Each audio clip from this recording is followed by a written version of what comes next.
Ma vie dit oui, ma vie dit oui. Oh oui, oui. Et c'est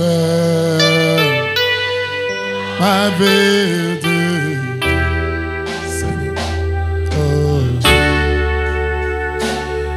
on voit l'église dit oui, l'église dit oui. Oh oui, c'est l'église dit oui.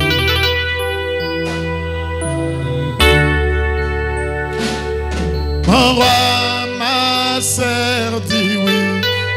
Ma sœur de oui. Oh Seigneur. Et sœur, ma sœur de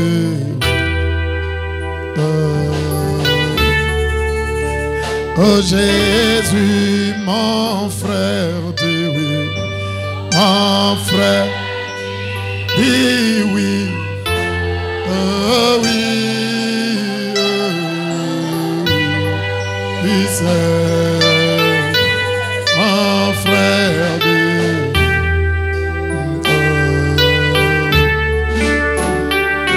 mon roi Shalom dit oui, Shalom dit oui.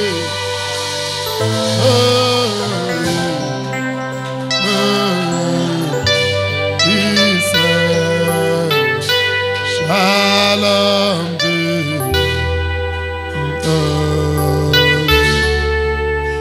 oh mon roi, l'épouse dit oui, l'épouse dit oui. Oh oui.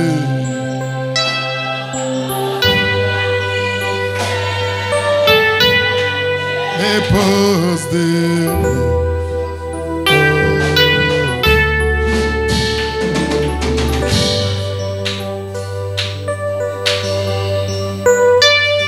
Dieu bien-aimé, créateur de toutes choses,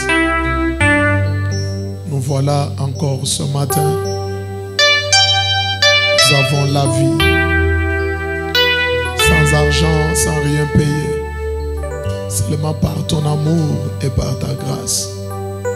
Dieu bien-aimé, nous n'avons pas de mérite ni de dignité pour être vivants. Seigneur Jésus-Christ, nous ne sommes pas plus que ceux-là qui sont morts. Nous ne sommes pas plus que ceux-là qui ont connu des problèmes. Seigneur Jésus-Christ, toi tu fais miséricorde et grâce à qui tu veux, Seigneur. Ce matin, ce n'est que par ta grâce. Nous respirons par ta grâce. Nous avons la force par ta grâce. Oh Dieu, même le fait de venir à l'église ce matin, c'est toujours ta grâce, Seigneur. Père Dieu bien-aimé, pourquoi ne pas te louer? Pourquoi ne pas t'adorer? Pourquoi ne pas t'acclamer? Pourquoi ne pas t'élever? Pourquoi ne pas te magnifier, Seigneur Jésus-Christ? Oh Jésus, tu es un Dieu bon. Tu es un Dieu merveilleux. Tu es un Dieu tendre. Tu es, ô Dieu tout-puissant, le compatissant. Tu es, ô Père Dieu bien-aimé, le véritable Dieu. Et ton nom, c'est le Seigneur Jésus-Christ, le Dieu de William Marion Branham. Père Dieu tout-puissant, nous sommes venus pour honorer ta résurrection. Nous ne sommes pas venus pour nous contempler les uns les autres. Nous ne sommes pas venus pour passer notre temps en vain. Mais nous sommes venus ce matin, éternel, pour croiser le ressuscité. Père Dieu bien-aimé, pour recevoir le Saint-Esprit et rentrer à la maison avec cette grande bénédiction. Nous te remettons cette réunion entre saintes mains, ô Dieu, pour que toi seul, tu sois celui qui va nous prêcher. Que tu sois celui qui va nous parler, Seigneur. Ô Dieu, que ta présence, ô Dieu de gloire, ne nous fasse pas défaut. Les gens peuvent se rassembler. Les gens peuvent, Seigneur Jésus-Christ, parler. Les gens peuvent faire du bruit. Père Dieu Tout-Puissant. Mais lorsque toi, tu descends, Père Dieu bien-aimé, là où il y a un groupe de gens, la scène change. Lorsque toi, tu descends, Père Dieu Tout-Puissant, là où il y a les gens, Seigneur Jésus-Christ, oh Dieu de gloire, même l'atmosphère change, oh Dieu. Lorsque toi, tu descends, là où il y a un peuple, Seigneur Jésus-Christ, les cœurs qui étaient liés sont délivrés, Père Dieu Tout-Puissant. Oh Dieu bien-aimé, lorsque toi tu descends au milieu d'un peuple, l'incrédulité s'enfuit, Seigneur Jésus-Christ. Oh Dieu, lorsque toi tu descends parmi un peuple, Seigneur Jésus-Christ, oh Dieu de gloire, ce que l'homme ne peut pas faire sera faisable, Seigneur Jésus-Christ, par la présence du glorieux Saint-Esprit. Oh Dieu bien-aimé, nous avons entendu parler des cultes surnaturels. Nous avons entendu parler des réunions surnaturelles dans lesquelles les anges descendaient et chantaient avec les gens, dans lesquels, Père Dieu Tout-Puissant, l'onction divine descendait, Seigneur Jésus. Les âmes qui étaient, oh Dieu bien-aimé, attristés, Seigneur, pouvaient bondir des joies du salut, Seigneur Jésus-Christ. Nous avons entendu parler des cultes surnaturels dans lesquels le cœur des hommes était rempli du Saint-Esprit, oint par Dieu lui-même, Seigneur. Et c'est la profondeur qui émane de nos âmes, réclamant ce genre de réunion. Oh Dieu Tout-Puissant, ne peux-tu pas, s'il te plaît, Seigneur Jésus, ce matin, éternel Dieu de gloire, accomplir quand même cela, même pour une seule âme seulement, oh Dieu. Ne peux-tu pas ce matin, Seigneur Jésus-Christ, guérir cette âme-là qui est malade? Ne peux-tu pas ce matin, Seigneur Jésus, donner quand même le véritable Saint-Esprit à cette âme-là qui a trop traîné dans le péché? Ne peux-tu pas, s'il te plaît, ce matin, amener quand même une âme à se donner à Christ, oh Dieu? Ce matin, Seigneur Jésus, aussi vrai que tu es vivant, aussi vrai que tu es ressuscité des morts, aussi vrai qu'il y a une tombe vide, Seigneur, confirme au milieu de nous que tu es réellement vivant. Confirme au milieu de nous, Seigneur, que tu es réellement vivant. Confirme au milieu de nous, Seigneur, que tu es réellement ressuscité des morts. Éternel Dieu de gloire, la scène est à toi, Seigneur. Sois le seul maître et le seul acteur, Seigneur. Guéris les malades ce matin. Délivre les gens ce matin. Sauve les gens ce matin. Bénis les gens ce matin. Console les gens ce matin. Essuie les larmes de ceux qui pleurent. Relève ceux qui sont tombés. Ramène les rétrogrades, oh Dieu. Père Dieu Tout-Puissant, ceux-là qui étaient sur la mauvaise voie, par la puissance du Saint-Esprit, qu'ils reviennent sur la bonne voie, oh Dieu. Ce matin, Seigneur, que le diable les veille ou pas, je te prie que tu puisses, Seigneur, reprendre ton héritage, éternel Dieu de gloire, et le ramener dans ton économie. Oh éternel, la Bible déclare que tu es terrible dans l'assemblée des saints. Nous sommes rassemblés ici comme les saints de Dieu, comme les siècles de Dieu. Seigneur, rends-toi terrible ce matin. C'est ça notre désir, Père Dieu bien-aimé, parce que nous sommes venus pour toi, et c'est au nom du Seigneur Jésus-Christ. Commence avec nous, chevauche avec nous, Seigneur, et termine avec nous, Seigneur Dieu bien-aimé. Oh éternel, ouvre notre entendement spirituel, Seigneur Jésus-Christ, et fais entrer ta parole dans nos âmes. Donne-nous une bonne atmosphère, Seigneur, oh Dieu de gloire, pour bien écouter ta parole. Éternel Dieu bien-aimé, et que le glorieux Saint-Esprit qui a créé nos âmes, qui connaît ce dont nous avons besoin, et ce qu'il nous faut, Seigneur, qu'il nous parle, Seigneur, directement et droit dans nos âmes, Seigneur Jésus-Christ, Père Dieu Tout-Puissant, pour que le salut devienne une réalité, afin que je t'expérimente, afin que mon frère t'expérimente, afin que ma soeur t'expérimente, afin que chacun de nous t'expérimente ce matin. Merci pour tout, Seigneur Jésus. Sois béni, Éternel. Sois élevé, Seigneur. Sois exalté, Seigneur. Et cela, c'est pour ta gloire. Dans le précieux nom du Seigneur Jésus-Christ, nous avons ainsi prié. Amen. Que le Seigneur vous bénisse. Nous vous saluons dans le précieux nom du Seigneur Jésus-Christ. Et nous vous souhaitons la bienvenue dans la maison de Dieu. Ok. Avant de passer à la parole, il y a un anniversaire.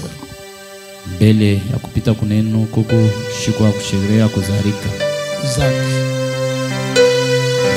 On peut l'amener. Tout à Jésus, et j'abandonne,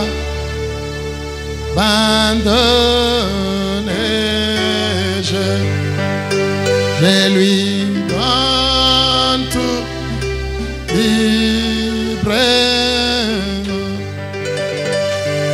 Je l'aimerai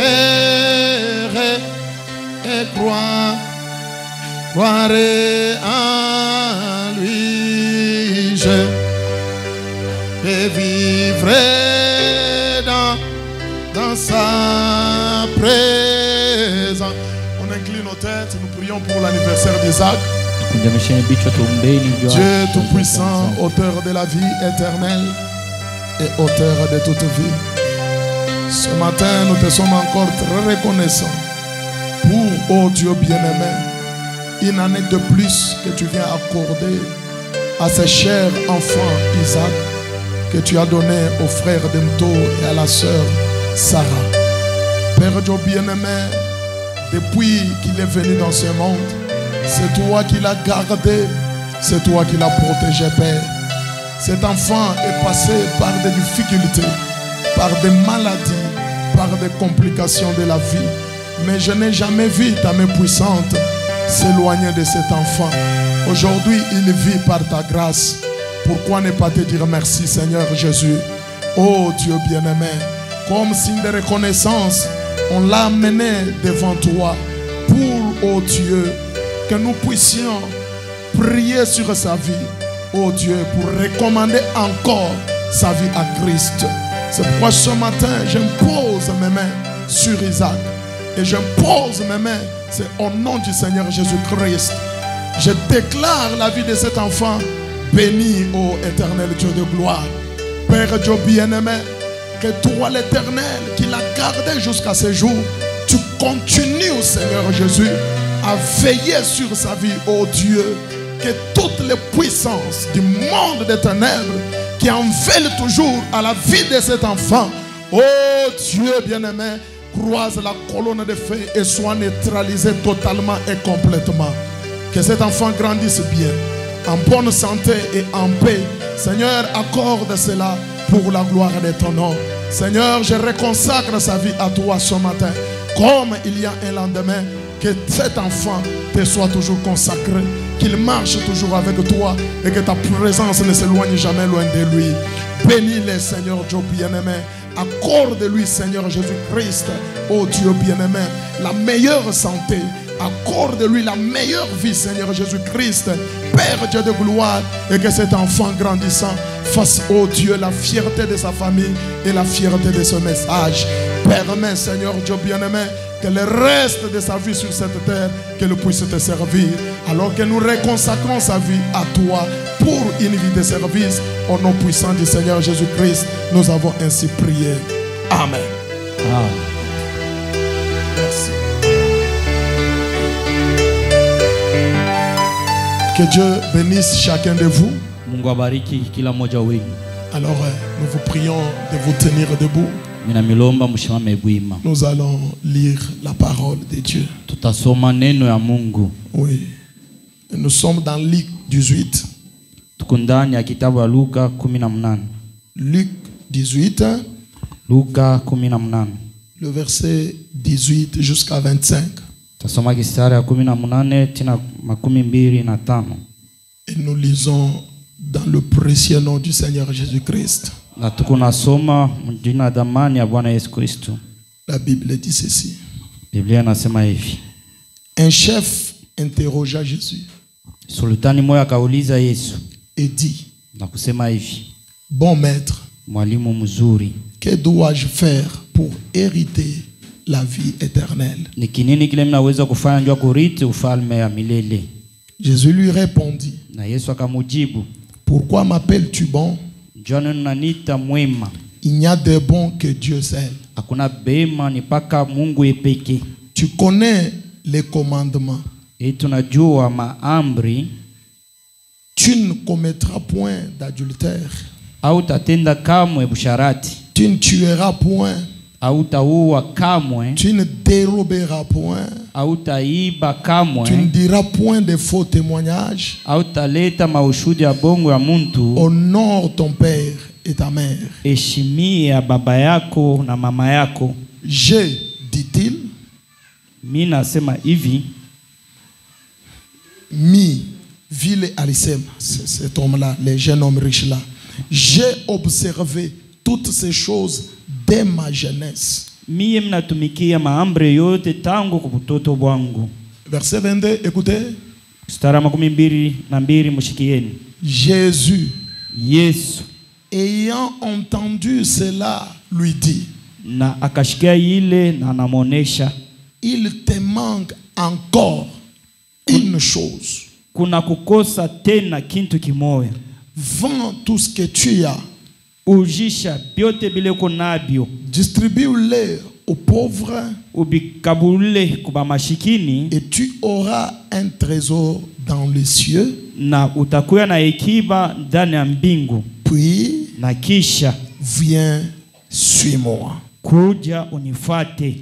Lorsqu'il entendit ces paroles, wakati akashikia hii misemo ya Yesu, il devint tout triste. Anakuya na huzuni. Car, sababu, dit-il, alisema, non, j'ai sauté quelque chose. Car il était très riche. Sababu alikuwa mtajiri kabisa. Jésus, voyant qu'il était devenu tout triste, na Yesu akamwona na kuya na huzuni kabisa, dit qu'il est difficile à ceux qui ont des richesses d'entrer dans le royaume de Dieu. Na anasema binakuwa nguvu kwa bale beko na mali kuingia ufalme ya Mungu. Car il est plus facile à un chameau de passer par les trous d'une aiguille, na binakuya bya bepesi kwa ngano kuingia kuntundu ya shindano, qu'à un riche d'entrer dans le royaume de Dieu. Na binakuwa nguvu kwa mtajiri kuingia mufalme ya Mungu. Vous pouvez vous asseoir. Mnaweza kuikala. Que l'Éternel ajoute ses bénédictions à la lecture de sa parole. Na wa milele ongeze mabaraka yake kwa kusoma kwa neno. OK, avec cette portion de l'écriture, na hii sehemu ya miandiko, j'aimerais parler ce matin sur un petit sujet que j'ai intitulé changement de scène. Na minapenda kusema kwa kishina kaloko aka minatwika kubadilisha kwa kibeta au kiwanjo. Amen. Amen. Changement de scène. Kubadilisha kibeta. Nous voyons un jeune homme. Tunaona mtajiri kiana. Que la Bible nomme un jeune homme riche. Ule Biblia anaita ni mtajiri kabisa. Il avait beaucoup de richesses. Alikuwa na mali mingi kabisa. Il avait excellé dans ses affaires. Na arendelea mu biashara byake. Tout marchait bien. Byote biranza kutembea sawa. Et ses affaires prospéraient. Na biashara yake biranza kusonga mbele. Bien que ses affaires prospéraient. Ata vile biashara yake biranza kutembea sawa. Mais il sentait qu'il lui manquait quelque chose. Na aranza kushikia ndani yake alikosa kintu fulani. Et cette chose-là, na kukosa kile kintu kile, c'était la vie éternelle. Kile kintu kilikuwa uzima ya milele. C'est ainsi il a eu l'occasion de rencontrer le Seigneur Jésus. Jopa la kapata ile bahati ya kukutana na Bwana Yesu Kristo. Et il lui a posé la question. Na akaswali Yesu, bon maître, mwalimu mwema, que dois-je faire pour que je puisse hériter le royaume des cieux? Ni kinini kile mimi naweza kufanya ndio kurithi ufalme ya mbingu? Jésus lui dit, Yesu anamuonesha, tu connais les commandements. Tunajua maamri yote. Le jeune homme lui dit, na kijana ule anamuonesha, ces commandements-là, je les ai observés depuis mon enfance. Ile maamri yote mimi naitumikisha tangu buyana bwangu. Amen. Amen. J'ai observé ces commandements depuis mon enfance. Mimi natumikisha ile maamri yote tangu buyana bwangu. Et quand Jésus a écouté ça, Wakati Yesu anashikia ile, il lui dit, anamuonesha, donc il te manque encore une chose. ni kusema unakosa kitu kimoja. Vends tout ce que tu as. Ujishe byote bile uko navyo. Viens, suis-moi. Kuja unifuate mie. Amen. Amen. Et frère Branham me dit, Na ndugu Branham anasema, ce que Jésus lui avait dit là, kile Yesu alimuonesha kile, va vendre ce que tu as uende ujishe bile uko navyo et viens me suivre. na kisha unifuate. Frère Branham me dit que c'était sa chance. Na ndugu Branham anasema ile ilikuwa bahati yake. Amen. Amen. C'était une opportunité Ilikuwa bahati qui s'était offerte à ce jeune homme ile baritowe ule kijana pour qu'il hérite la vie éternelle qu'il cherchait. tuna ye aritu falme ya milele la ranza kutafuta. Amen. Amen. Mais Lakini les jeunes hommes s'étaient attristés ule kijana kakuya na huzuni parce que Jésus lui avait dit, sababu ndio Yesu alimuonesha, va vendre ce que tu as, uende ujishe bile uko navyo, distribue-les aux pauvres ubikaburia ba mashikini et viens me suivre. na kuja unifuate. Et il a refusé. Na anakatala. Et c'est l'état de beaucoup de croyants que nous sommes, mes frères. Jo ali abaminifu mingi vile tuiko hapa sasa bandu. Nous venons au Seigneur en étant riches. Tunakuya kwa Bwana batajiri. Riches en médisance. Batajiri mumashimango. Riches en péché. Batajiri muzambi. Riches en critique. Batajiri mukusemeana bibaya. Riches en ceci, en colère. Riches en cela, en cela. Na batajiri mubishilani mubile la kifulani. Mais néanmoins, avec toute cette richesse, Na ile mari yote ile tuko nayo, nous voulons hériter la vie éternelle. tunapenda kurithi ufalme ya milele. Ça ne marchera pas. Habitatembea kamwe. Vends tout ce que tu as. Ujisha byote bile uko navyo, Distribue-les aux pauvres. ubikabule kwa mashikini, Puis suis Jésus-Christ. na kisha ufuate Bwana Yesu Kristo, Tu vas hériter la vie éternelle. utarithi ufalme ya milele. Amen. Amen. Et l'homme refusa. Na ule mtu akakatala. Et frère Branham nous montre, Na ndio Branham anatuonesha à cause de ce refus-là, kwa ajili ya kukatala kwake kule, la scène de ce jeune homme riche changea. na kipeta kia huyu mtajiri kikabadilika. C'est là où je me suis inspiré de ce message. Jo pale mnavutiwa kwa hii ujumbe, Changement de scène. kubadilisha kipeta. Lorsque le jeune homme a refusé la chance que Jésus lui avait offerte, Wakati ule mjana mtajiri anakatala bahati ile Yesu alimupatia, l'opportunité que le maître lui-même lui a offerte, bahati ile mwalimu yeye peke anamupatia, depuis ce jour-là, tangu ile siku la scène changea. kipeta kikabadilika. Frère Branham dit ceci. Ndio Branham anasema hivi. Je commence mon message. Ninaanza mahubiri yangu. Je suis dans Viens, suis-moi. Niko ndani ya mahubiri kuu ya unifuate. Paragraphe 34. Kifunga 34. C'est prêché le 1er juin 63. Banahubiri siku ya kwanza mwezi wa 6 mwaka 63. Frère Branham dit. Ndio Branham anasema. Et cet homme, Na ule mtu pourtant éduqué à honorer les voisins na japo alifundiziwa kuheshimishwa bandu kwa nyumba et à faire aux autres ce que les autres font pour vous. na kufanyia bantu bile na yeye banamfanyia. Voyez-vous? Munaona? En rejetant cet appel de Christ, Na mkukatala ile mwito wa Kristo, finalement, 3 points de suspension. mwisho manuta 3. Il semblait qu'un garçon élevé dans un foyer comme cela, Na aranza kuonekanika sasa kiano wa komea mjamaa ya vile, que cela ne pourrait jamais s'éloigner de lui. na ila iweze kwenda mbali naye, Mais ce fut le cas. lakini nakuya vile.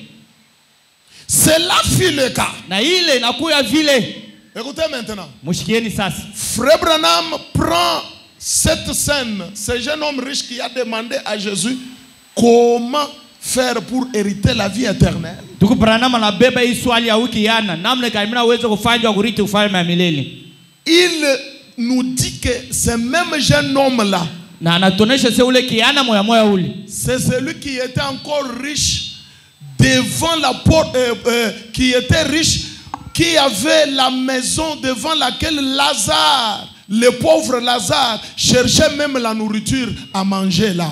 ni ule mtajiri moya moya ule alikuwa na nyumba ambao Lazaro mashikini anaanza utafutisha tabi ya kura. Amen. Amen. Alors, Fabana me dit, Na pale ndio Branham anasema, et à la porte de ce jeune homme-là, na kumulango kwa ule kiana ule était un homme du nom de Lazare. kulikuwa mtu ule banaita munjina Lazaro. Ça c'est après que le jeune homme a refusé l'offre de Jésus. Ni pale ule kiana nakatala ile bati Yesu alimupatia. Maintenant à sa porte, Sasa kumlango yake il y avait un homme nommé Lazare kulikuwa mtu ule banaita Lazaro qui mendiait en vain de la nourriture auprès de lui. yeye anaanza kulomba vyakula kwa ule mtu. Mais malgré sa demande, Hata vile anaanza kulomba, le jeune homme ne faisait même pas cas à ce pauvre Lazare. ule kiana shikwanza upacha hata Lazaro tunjekele. Il faut maintenant continuer, il dit. Na ndio Branham anasema, Il aurait bien voulu manger les miettes na alipenda kula hata manjekele qu'il faisait tomber.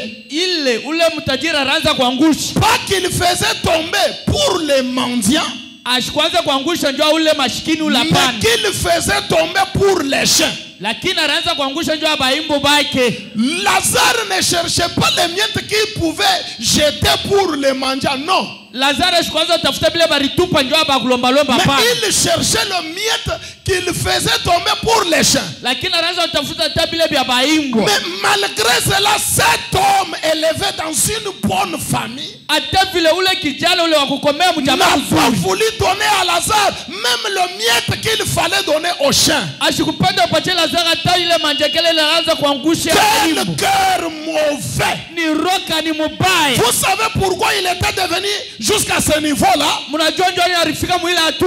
Parce qu'il avait refusé l'appel de Jésus. Ni sababu alikatalaga mwito ya Yesu. Quand vous refusez l'appel de Jésus, Wakati ile mnakatala mwito ya Yesu, quand vous refusez la parole, wakati unakatala neno, quand vous refusez ce message, wakati unakatala hii ujumbe, vous allez devenir plus pur, plus mauvais, plus je ne sais comment te qualifier, frère. utakuya waoovu, utakuya mubaya, sio namna mimi kukuita tu. Si la famille te rate, Kama jamaa inakushindwa, si l'école te rate, frère, kama shule inakushindwa ndugu, il n'y a qu'une seule chose kukupata kitu kimoja qui peut te changer, mes frères. kile kinaweza kubadilisha ndugu, Et cette chose-là, na kile kitu c'est kile ce message prêché par le prophète. ni hii ujumbe unaobiliwa kwa nabii. J'ai vu des prostituées, Mimi naona bakaba, j'ai vu des grands bandits, frères, mimi naona babandi bakubwa que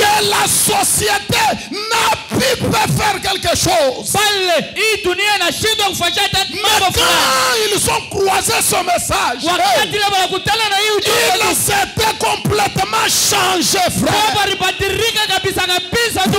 Pourquoi? Kwa nini? Le message, Ujumbe c'est l'opportunité. ni bahati, Le message, ujumbe c'est la chance. ni bahati. Et ce matin, Na mtume il leo n'est pas question du jeune homme riche. hapa la mambo ya ule msikiala, Il est question de toi. ni mambo yako wewe. Toi aussi, tu as ta chance. Wewe wewe kuna bahati ya La chance, c'est quoi? bahati ni nini? C'est le message. Ni ujumbe. La chance, c'est quoi? Bahati ni nini? C'est frère Ni Branham. ndugu Branham. Quand tu rejettes, Wakati unakatala, quand tu ne l'écoutes pas, wakati unakatala umshikia, ne t'en fais pas. hapana kuhangaika. Dans peu de temps, Wakati kidogo trop pur, mauvais. bitakuya bya nguvu Tu vas bibaya. même traverser la ligne de démarcation. Utaweza kupita tamu pacha kwa mwisho. On va commencer à parler, ça ne va pas encore toucher ton cœur. Bataanza kusema bitagusa tena roho yako. Branham continue, il dit. Branham anaendelea anasema. Il dit que Anasema hivi, cet homme, ule mtu il était couvert de plaies. ye alikuya na malaria bukomo. Les plaies, les plaies. Alikuwa na bilonda pa maungu. Lazare. Lazaro. Branham a dit, Ndio Branham anasema, mais cet homme, lakini ule mtu, le jeune homme riche, ule mtajiri ule avait été si raffiné dans la société Yarkuya mafasha mzuri. Alikuwa kujua sana. Akwana kavumu. Que par la suite, Na kisha pale il n'éprouvait plus de sentiments. ashikukuye tena natana nia. Il devient, écoutez, il devint insensible. Anakuya washipo mania. Pourquoi? Jua nini? Insensible washipo kushituka. Washipo. Vous voyez? Mnaona? Il devint, frère Branham me dit, Branham anasema ce jeune homme riche devint insensible ule kijana mtajiri anakuwa washipo ushutuka parce qu'il avait rejeté cette offre de Christ. Juu alikatalaka ile mwito ya Kristo. Bien-aimé, frère Branham dit, frère Branham dit, la Bible dit, Biblia inasema toi tu prends toujours les choses à la légère. uwe na bibeba tu kunsongo ya kidole. Fais ceci. Fanya hiki. Frère, ça ne te dit rien. Haikoneshe kintu. Tu es en train de t'abîmer, je te dis frère. Ukunenda na kualabika ndugu. Pourquoi? Jua nini? Parce que la fin de toutes choses, mwisho wa mambo yote, on va t'amener par le diable. Batakufikisha kwa shetani. Le diable va t'amener dans l'église. Atakufikisha mkanisa. Il va prendre ton oreille. Atabeba rishikio yako. Attacher ça à un poteau. Analamika kui poteau. Puis il va faire quoi? Kisha atafanya nini? Il va trouer ça. Anaitobola. Donc il va te marquer. Ye atakuchapa. Au point où quand on va commencer à prêcher la parole, tu vas sauter, tu vas dire amen, mais tu ne changeras encore jamais. C'est ça qui s'est passé dans l'Ancien Testament. Un homme pouvait être esclave. Tout comme toi aussi tu es esclave du péché. Esclave de ceci et de cela. Mais Dieu avait organisé ce qu'on appelait l'année de jubilé. Après chaque 7 ans, la 7e année, la Bible dit, un sacrificateur prenait la trompette. Il circulait le pays en train de trompeter, disant aux esclaves, fini votre esclavagisme. Maintenant vous êtes libres. Sans argent, sans rien payer. Frère Branham dit, l'esclave qui était en train de travailler dans les champs, dès qu'il écoutait le son de la trompette, Branham dit, il pouvait jeter sa houe, regarder son maître en face et lui dire, désormais je suis libre, je ne te servirai jamais. Branham dit, ce maître-là n'avait aucun droit de retenir cet esclave. Amen.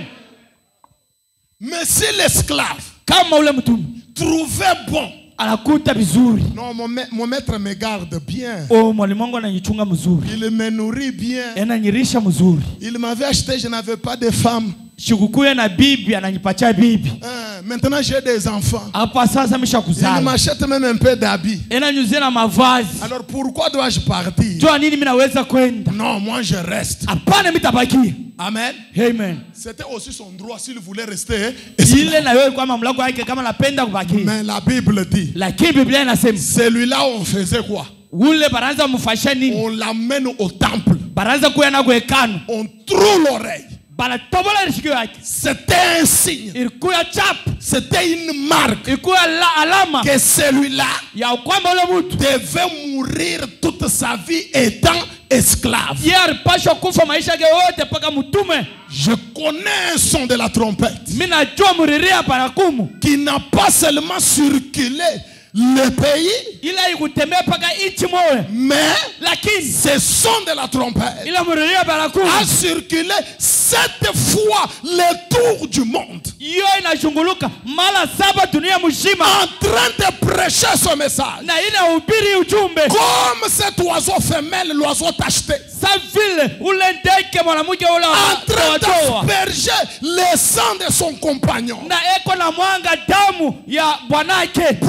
Branham a prêché, Branham a parlé, le pasteur Élisée a répété la bande. Ça fait maintenant plusieurs années. Mais toi, tu te contentes d'être toujours un menteur. Tu te contentes de rester toujours loin de l'église. Tu te contentes de rester toujours dans le mensonge, dans des choses sales du monde. Pour finir, on va te percer l'oreille spirituelle. Parce que tu te sens bien quand tu mens. Non, mon frère, l'opportunité t'est donnée. Tu peux jeter la houe de l'esclavagisme. Pas demain. Ce matin ici, tu peux dire, hein, je jette les mensonges, je jette la tromperie, je jette ceci et cela. À partir d'aujourd'hui, je ne vais pas encore m'absenter de l'église. Tu es esclave.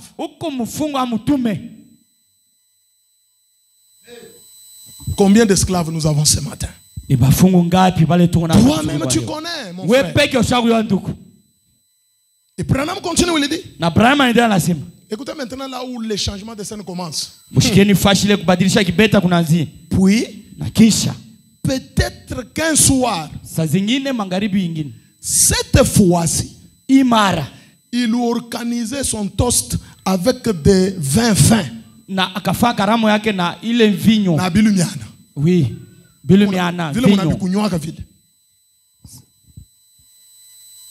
Vin. Vignon. Il organisait sa fête avec les bilumianes. Chez toi là, tu manges avec ton épouse là, vin. Quelques frères, vous vous rassemblez, vous prenez ça. Et puis, le pasteur Élisée lit une écriture, toi tu réponds que ça ne me convient pas. Frère, ça ne me convainc pas. Ça ne te convainc pas. Je ne suis pas convaincu. Non. Tu sais quoi? L'oreille est déjà trouée. Tu es déjà esclave pour toujours. Toi, tu n'entendras pas encore le son de la trompette. Ce jeune homme avait les bilumianes. Je répète bien, avait aussi les bilumianes. Chez lui.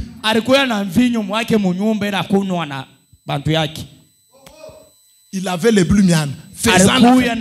Oh non! Ça c'est le vin sans alcool. Ici, on ne prend pas du vin. Les frères que j'apprendrai qu'il prend le vin, je vais l'appeler ici, je vais le chasser de cette église. Tu veux prendre le vin sans alcool? Allez dans d'autres églises là où on permet ça. Ici au Shalom, nous prenons le vin lors de la Sainte Seine. Je n'ai même pas besoin que tu me donnes un amen. Je répète encore. Oh non, je ne vais pas dire amen. Ne dis pas. D'ailleurs, c'est un amen empoisonné. Je dis, arrête le vin. Arrête.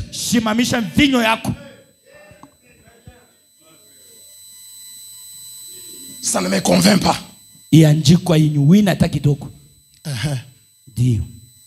La petite écriture convainc chaque enfant de Dieu.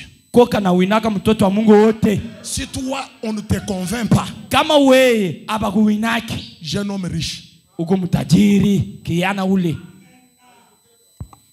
Branham me dit, Branham anasema un soir, magharibi moja il organisait son toast avec des vins fins akafanya karamu yake na mvinyo ya chacho et des jolies femmes parées de bijoux l'entourant na banamuke barembo bakuvala mabitu pa maungu et des choses semblables. na bitu vya kuonekana vya kufanana. Ici, il a rejeté l'appel de Jésus. Hapa nakatala mwito wa Yesu. Les jeunes hommes riches et les pauvres Lazare est à la porte en train de manger. Il refuse encore. Ule Lazaro ena mulomba kiakura na mwima pak. Et là, il est dans la fête. Pale kumkaramu. Eko na cheze chengemuka avec les femmes tout autour. na balamuke bela mukataia majakula. Santé. Tukunweni. Branham dit, ça c'était le soir, hein? Ile ilikuwa ya magharibi. Il avait tout ce que son cœur pouvait désirer. Alikuwa na biote bile roho yake ilipasha utamania. Toi, tu n'as pas tout ce que ton cœur désire. Wewe una tana kipande kile roho yako unatamania. Il avait tout ce que son cœur désire. Alikuwa na biote bile roho yake ilipasha utamania. Et Branham me dit, na Branham anasema, et pendant qu'il prenait son toast, wakati anaanza kunywa mvinyo yake ile, les mendiants couchaient à la porte. Ule wa kulombalomba kulala kumlango. C'était le soir, hein? Ilikuwa magharibi. Et le lendemain matin, na kesho yake msubuhi, avant le point du jour, mbele ya jua itoke, il était en enfer en train de crier à tue-tête. Alikuya mwadezi analalamika sauti ya nguvu. Le soir, magharibi, faisant la fête avec les bilumians. Ela shegerea karamu na manvinyo. Le matin, msubuhi, en enfer. Mwadezi. Vous comprenez? Eti mnashikia? Le soir, magharibi, il fait la fête. Ela fa karamu. Comme toi ce matin, sa wewe msubuhi wa leo, tu es à l'église, hein? Uko kanisa. Demain, kesho, tu te retrouves en enfer. Unarikuta mwadezi. Pourquoi? Jua nini? Parce que tu as rejeté l'offre de Jésus-Christ. Jua katala batile Yesu anakupatia. Branham a dit, Branham anasema, en train de crier à tue-tête, na ila lalamika sauti ya nguvu, que Lazare aille lui mettre de l'eau sur la langue. na Lazaro mpatia kwa matoni ya mai. Frère Branham a dit, tu Branham anasema, changement de scène. Mabadilisho ya kipeta. Donc celui qui souffrait, ule raza uteso, à la porte, kula kumlango, couvert de plaies, se retrouve dans les seins d'Abraham. Alarikuta mkilari ya Ibrahimu. Frère, en train de se réjouir. Na ina furahi mwile Et kilari. c'est lui qui avait tout sur la terre. Il avait son travail. Un travail qui lui permettait même de ne pas aller à l'église. Il avait beaucoup d'argent. Il est toujours occupé. Il n'a pas le temps pour Dieu. Mais malgré tout cela, le lendemain matin, changement de scène. De la gloire de ce monde à l'enfer. Père Abraham, Papa Ibrahim, envoie Lazare. Qu'il puisse tremper ses doigts dans l'eau. Faut pas continuer, vous le dire. Changement de badilisha kipeta. Est-ce que cette même histoire ne peut-elle pas se faire aussi avec toi? Kutendeka na weye. Ma soeur, mon frère. Ni swali dada, ni swali nduku. Pasteur Élisée. Pasteur Elisha. Cette même scène-là ne peut-elle pas changer aussi avec toi? Akiweze kutendeka na weye. Lisez Luc 16. Tusomeni kitabu ya Luka 16. Le verset 25. Kistara 25. Jusqu'à 29. Mais je vais lire en son temps. Écoutez. Abraham répondit. Ça c'était déjà la discussion, hein? Entre les jeunes hommes riches et Abraham. Oh Père Abraham. Oh Baba Ibrahim. Là où je suis, je souffre. Les flammes de feu me mettre mal à l'aise. Inanyuzi kabisa inanyangaisha. Mate inanikauka mkinywa. Umutume ko lazalo ende atwange bilole mumai. Ne fiske tule tumai tuloko tule. Tuanguke kwa tapalurimi yangu hapa. Nifanye nini? Nipate kwa tasalamu. Abraham lui dit non. Entre vous et nous, il y a un grand trou. Celui qui est ici ne peut pas aller là-bas et celui qui est là-bas ne peut pas venir ici. Abraham répondit.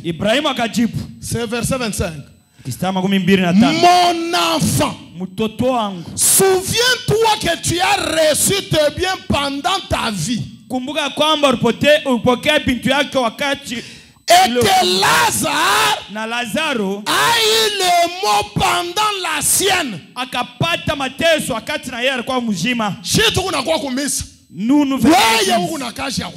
Toi, tu as un travail à faire. Nous venons à l'église. Toi, tu as une maison à rester. C'est comme ça.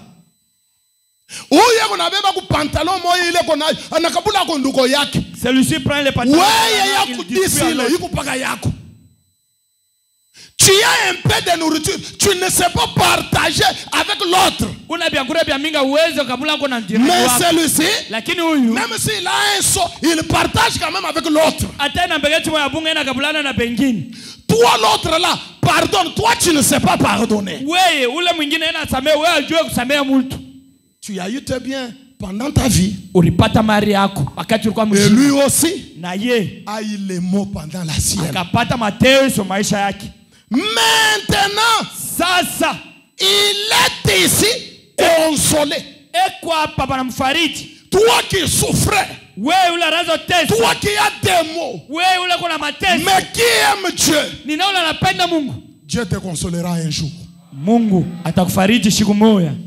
Mais toi qui as le travail, quel effort toi tu as fait pour que tu aies du travail? Quel effort tu as fait pour que tu trouves même un peu de nourriture là? C'est Dieu qui te permet que tu aies même ce peu d'argent là. Honore Dieu, hein? Change ta position. Sinon pas changement de scène. Il est là. Il souffrait. Maintenant, il est ici consolé. Et toi, tu souffres. Frère, on te dit cherche Dieu. Tu fais toujours semblant. Un de ces jours, la Bible dit, tu seras jeté au dehors. Là où il y a des plaies et des grincements dedans. Continue à te réjouir.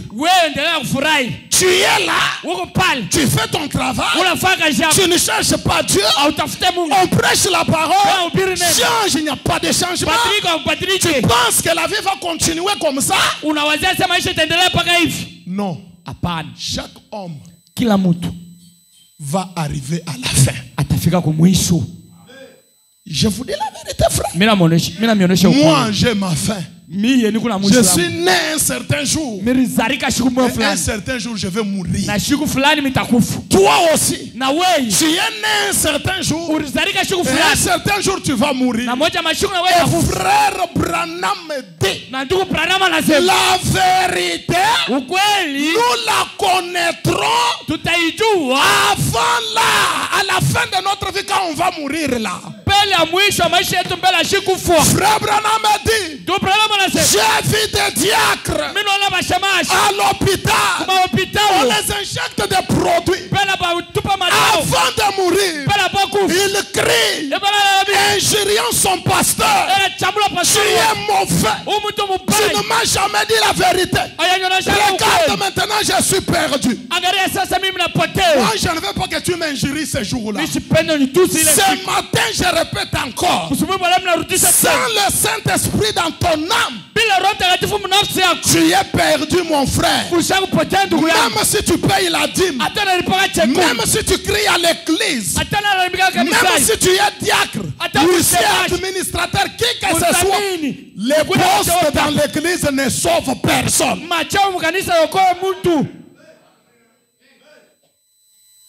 Ça ne sauve personne. Même pas être un prédicateur ne sauve personne.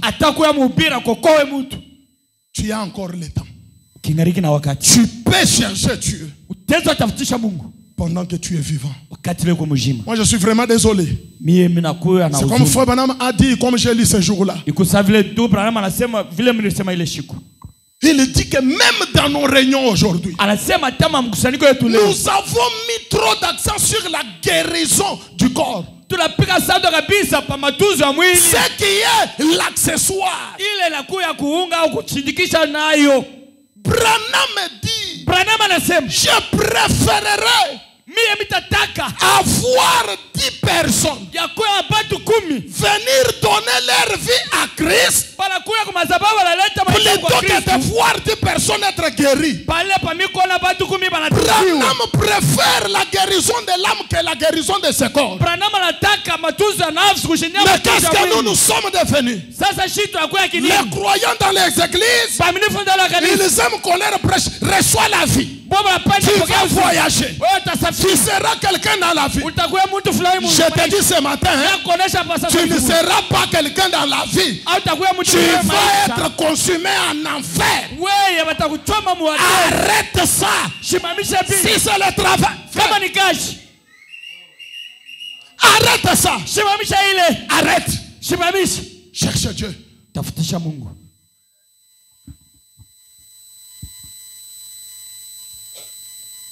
Amen.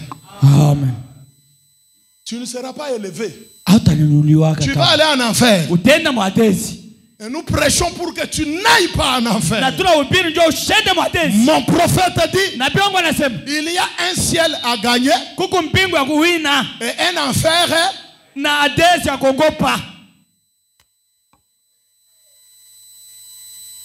La Bible continue. Verset 27. Le riche dit, je te prie donc, Père Abraham, d'envoyer Lazare dans la maison de mon père. Kama unakatala sema nipatie kwa tamaa ya kunywa, umutumage bashikumbi padunia. Munyumba ya baba yangu ni una bandu kwangu 5 banabakia kule. Amen. Amen. Que Lazare aille faire quoi? C'est pour 28. C'est pour qu'il leur atteste ces choses, afin qu'ils ne viennent pas aussi dans ces lieux de tourment. Il a eu pitié de ses frères. La pitié qu'il n'avait pas pour Lazare pendant qu'il cherchait à manger là. Enfer inamufundisha ayo. Envers lui. Envers lui. Il peut dire pour que eux aussi ne viennent pas en cet endroit. Écoutez ce qui me fait du bien. Abraham répondit. Ils ont Moïse et les prophètes qu'ils les écoutent. Et j'ai envie de prêcher là-dessus. Et je suis même pour prêcher là-dessus. Pour ne pas aller dans les lieux de tourment. Pour que la scène ne change pas. On doit écouter Moïse et les prophètes. J'insiste encore. Pour ne pas aller dans ces lieux de tourment, on doit écouter Moïse et les prophètes. J'ai envie d'actualiser ça aujourd'hui. Pour ne pas aller dans ces lieux de tourment, on doit écouter Frère Branham et les prédicateurs prédicateur. Parce que tout prédicateur du Nouveau Testament était prophète. Et s'il y a un Moïse dans ce temps, c'est William Marion Branham. Et tous les autres là sont les prophètes des frères Branham. Tu veux éviter cet endroit? Écoute Moïse. Écoute Moïse. Écoute les prophètes. On doit écouter qui? On doit écouter qui? Moi, qu'est-ce que signifie écouter? Qu'est-ce que signifie le mot écouter? Ce verbe-là, écouter, ça signifie quoi? Moi, dans ma dictionnaire, on va dire prêter l'oreille. Ah, quoi? Mais il y a une signification là-dedans qui fait du bien. On dit que écouter veut dire obtempérer, obéir à quelqu'un. Donc, vous voulez ne pas aller dans les lieux de tourment. Vous voulez que la scène ne change pas. Vous devez obtempérer. Obtempérer. Obéir à Moïse. Tu obéis à Moïse. Tu l'écoutes. Qui écoute frère Branham ici? Nous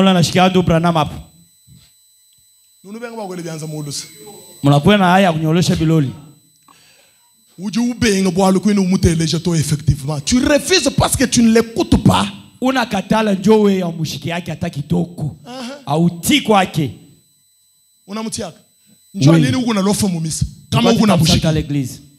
l'écoutes pas. Tu ne l'écoutes pas.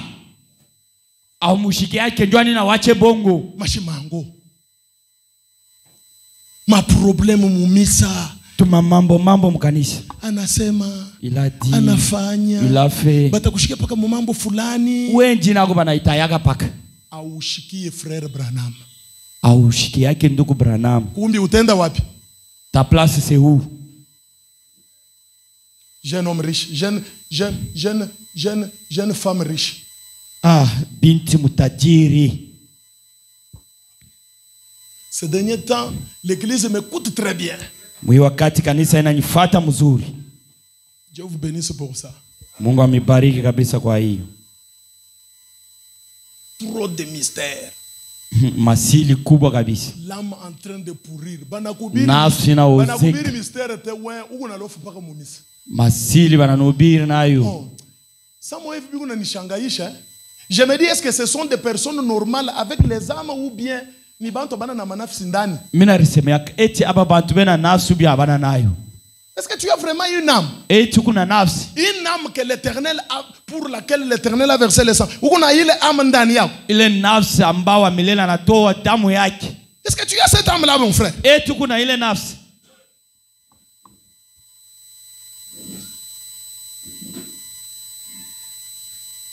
Tu penses que venir à l'église suffit? Unawazia kwa kanisa binenea. Ce matin je vais un peu vous révéler certaines petites choses. Vous allez vous étonner. Parce que des fois, on les prêche et vous lisez ça, vous sautez, vous pensez que c'est... Non. On doit d'abord écouter qui? Moïse et le prophète. Maintenant écoutez ce que votre Moïse dit. Je suis dans l'année des jubilés. Paragraphe 147. 151. 154. Prêché le 3 octobre 54. Frère Branham me dit. On a dit d'écouter qui? Il dit. Écoutez-moi juste une minute. Unishikie tu dakika moja. Écoutez-moi juste une minute. Unishikie tu dakika moja. Si j'ai trouvé grâce à vos yeux comme votre frère, si vous croyez que je suis son serviteur,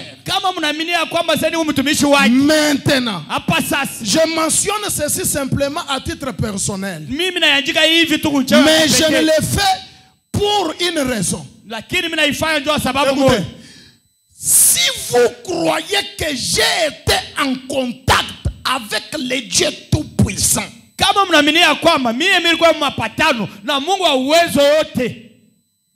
j'aimerais d'abord me rassurer. Qui croit que frère Branham était en contact avec le Dieu Tout-Puissant? Vous qui croyez là, que Dieu vous bénisse. Si vous croyez cela, Branham me dit, si vous croyez cela, écoutez-moi maintenant. Dites à ton voisin, écoute Moïse, écoute Moïse. Écoute Moïse.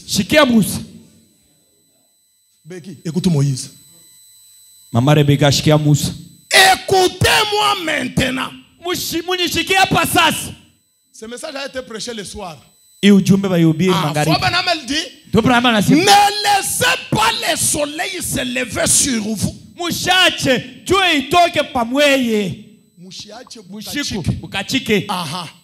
Ne laissez pas le soleil se lever sur vous jusqu'à ce que quelque chose soit ancré dans votre cœur.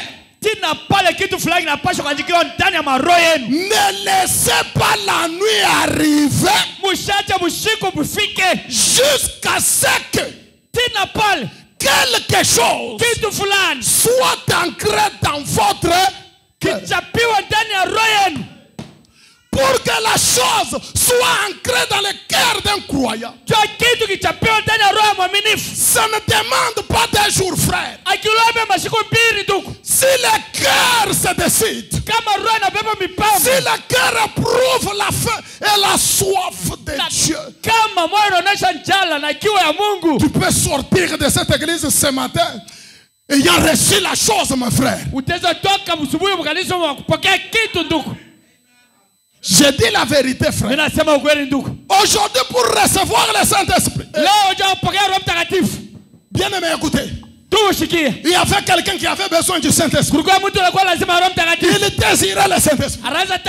Il est allé ramasser un papier où on avait écrit: où passeras-tu ton éternité? Il a cherché le Saint-Esprit. Il arrive chez Frère Branham. Frère Branham, regarde ce que j'ai ramassé. J'ai soif à moi d'avoir le Saint-Esprit pour que je passe l'éternité. Frère Branham lui dit, quand tu avais ramassé ce papier-là, le Saint-Esprit est entré en toi. Amen. Frère, nous ne croyons pas des bêtises. Oh non, pour qu'on sache que tu as reçu le Saint-Esprit, tu dois parler en langue. Oh, tu dois être agité. Oui, ça peut venir comme ça. Mais nous croyons aussi au baptême du Saint-Esprit sans sensation. Là où tu es sur ta chaise, là, il te suffit seulement d'avoir faim et soif. Et Dieu est prêt de remplir ton cœur. Le problème est que les gens n'ont point soif de Dieu. Le problème est que les gens n'ont point faim de Dieu. Qui cherche Dieu le trouve, frère. Mon Branham me dit, tu peux avoir soif de l'eau. Tu peux avoir faim de la nourriture. Et peut-être ne pas trouver ça. Amen. Amen. Mais quand tu as faim et soif de Dieu, Branham me dit, tu vas les trouver réellement, frère. Dieu les laisse trouver à ceux qui le cherchent. Mungu anaacha bamupate kwa pale bela mtafuta. Si tu ne le cherches pas, kama umtafutaki. Et la Bible dit, la Biblia inasema, cherchez Dieu pendant qu'il est. Mtafuteni Mungu wakati ule eko tayari. Il est venu vers vous sous forme de la parole. Anakuya kwenu umbo ya neno. Maintenant qu'est-ce que toi tu fais? Sasa wewe unafanya nini? Changement de scène. Mabadilisho ya kibeta. Sans le Saint-Esprit, bila Roho Mtakatifu, changement de scène. Kubadilisha kibeta. De l'église kanisa à l'enfer. Tunatoka kanisa tunaenda mwadezi. Tu es dans un puits en train de couper le cobalt. Unakata cobalt mujimu. Pouf, tu meurs là. Pale binakufunika na kufa. Du puits paka mujimu muli. Mujimu ingine. Tu es sur ta moto là, dans ton petit kiosque là. Uko pa pikipiki yako pale dans ton entreprise là. Kakaji yako kale. De ton travail. Kakaji yako kule. Tina mwadezi. Tu peux aussi être pasteur de la chair. Unaweza kwenda wewe pastori kutoka tu mimbari huko mujimu. Changement de scène. Kubadilisha kibeta. Pourquoi tu ne veux pas changer? Jua nini haupendi? Pourquoi la parole n'a pas de place en toi? Jua nini neno haina nafasi ndani yako? Pourquoi? Jua nini? Pourquoi tu négliges la parole? Jua nini unazarau neno? Pourquoi tu ne changes pas? Jua nini haubadiliki? Toujours des problèmes. Paka mamambo. Non, il te manque une chose. Kuna kukosa il kitu te manque fulani. une chose. Kitu fulani kinakukosa. Il te manque une chose. Kitu fulani kinakukosa. Mais nous avons un Dieu qui donne cette chose qui manque là. Lakini tu na Mungu leo analeta kitu kile unakosa kile. Ce Dieu là est là, frère. Ule Mungu leo kwa hapa. Quelqu'un qui peut sentir Seigneur. Quelqu'un qui peut dire Seigneur. Ule anaweza kusema Bwana. Il y a un vide dans mon âme. Ndani yangu Mungu kitu kile kinakosa. Dans mon cœur, il y a un vide, Seigneur. Ndani ya roho yangu kunakosa kitu. Bien-aimé. Mpendwa. Il n'y a que Dieu seul qui peut remplir un cœur. Ni paka Mungu peke ndio anaweza kujaza moyo. Peut changer quelqu'un. Na kubadilisha maisha yako. Il n'y a que Dieu seul. Ni paka Mungu yepeke. Tout ce que nous sommes en train de faire là, c'est faux. Ne vous trompez pas. Tu présumes que tu es chrétien. Non, non, non, non. Cherche le véritable Dieu. Il est là. Quand il entre dans ta vie, même toi, tu vas constater que les choses ont changé. Toi-même, tu vas seulement te dire, c'est comment? Je n'arrive pas. Hey, comme cette sœur-là de couleur. Mes frères, j'ai un témoignage à donner. Je ne suis pas encore devenu ce que je dois être. Je ne suis pas encore devenu ce que je devrais être. Mais une chose est certaine. Je ne suis plus ce que j'étais. Est-ce que tu peux aussi dire ce matin que tu n'es pas ce que tu étais? Mais toi, on te retrouve toujours sur les anciennes traces là.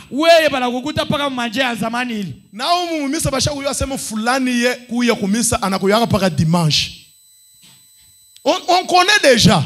On connaît, tel que tu es là, on te connaît déjà que les frères là, lui on les voit à l'église que les dimanches. Et ce qui est grave est que le diable agit tellement sur ton intelligence au point où frère, let un franc, Chine. Na pale shetani anacheza akili yako. Hata makuta kidogo uipatake tena. Ndugu tusaidie na makuta. Shina nayo. Bandugu yangu, est-ce que hatuwezi tukutumikisha mbele ya akili ya mkichwa hii? La parole tu ne fais que la piétiner. Neno uko na ikanyanga paka kumikulu. Tu es vraiment prêt uko tayari pour sacrifier la parole? Non, tu sacrifies facilement. Unaitoa kwa wepesi. La parole, neno, tu sacrifies facilement. Unaitoa kwa wepesi. Hein, bien aimé sœur? La parole, tu sacrifies facilement. Neno unaitoa kwa wepesi. Tu peux bousculer la parole. Tu peux la jeter. Mais la poutre au visage, tu ne peux pas. Lakini poutre kumacho uweze kuikatala hata kidogo. S'habiller mal, tu ne peux pas. Kuvala mabaya uwezi katala. L'insoumission au mari, tu es la première. Kukosa kutii kwa Bwana wewe uko wa kwanza. Les hommes aussi pas de l'amour envers leurs femmes. Dans l'église, on ne se critique pas moyen. Le pasteur, avec un certain groupe de frères, il critique d'autres frères, d'autres pasteurs. Certaines sœurs aussi, leur groupe là, l'autre. Bon. Et vous espérez aller où? Unezi kulandia tu muntu mambo ya hivi tu. Ya hivi tu. Unafabrika tu histoire kimoja hivi. Muna yo. Fulani miye miliku yapo. Telle là, moi j'étais là. Miye minashike mi mwenyewe. Moi je suis témoin oculaire. Et on croit que c'est la vérité. Tunafata mambo hapa. Wakati labda nafuatilisha. Ashikuku yepo. Ashuku yepo. Frère, urinyambe. Hapana frère, urinishikia mubaya. Wewe shinjo ulisema imam. No, urinishikia mubaya. To udinyi buloji. Uko na buloji. C'est la sorcellerie. C'est la raison pour laquelle quand quelqu'un vient te dire un problème dans notre frère, toi dis-lui seulement attends. Appelle les concernés. Là sur place. Sœur, muna shiki. Est-ce que muna shikia? Oh, sœur Miriam alisema, kode shiki. Sœur Miriam alisema, sasa hapana chunga. Oh, kode na shikia Miriam alisema. Hivi na. Sœur Miriam, uko kumulango. Da Miriam uko kunyumba. Shibale tu unakuwa pale. Unaweza kuyapa sasa. Bamba kama ni Sœur Catherine ule kumikono. Au tenda leo. Twende paka kwa da Miriam. Leo tutenda wewe pa nguvu. Da Miriam. Sœur Catherine ananiambia hivi, anasema hivi, anasema hivi. Kama tu unaona sema, sœur shafagia munyumba, chunga tu. Kabembas. Ni muloji. Ni wa buloji ule. Chikutukutu. Fifu. Le pasteur a dit. Pasteur anasema. Alikuambiriria wapi? Il t'a dit où? Murikala kwake? Tu étais avec lui chez lui ou bien kwa église ou quoi? Ou bien à l'église? Ou bien chez toi? Ou bien muripatana naye? Kwa kengeleria frère Albert ou bien frère Crispin? Alikuambiriria wapi? Ni kwa Albert ou bien ni kwa Crispin?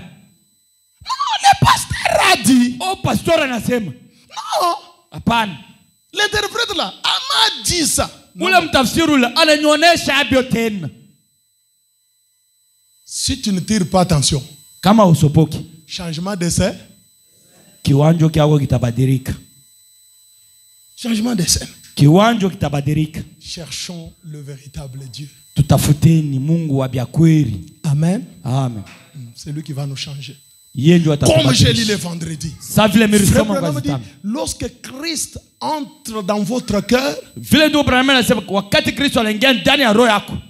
ensuite il entre dans la bouche. Et il vous amène à parler pas comme vous parliez autrefois. Et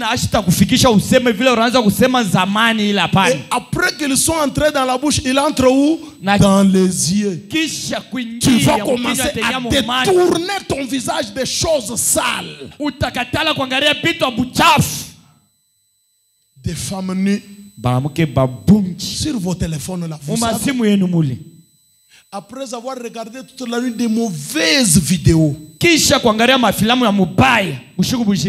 le matin tu viens à l'église.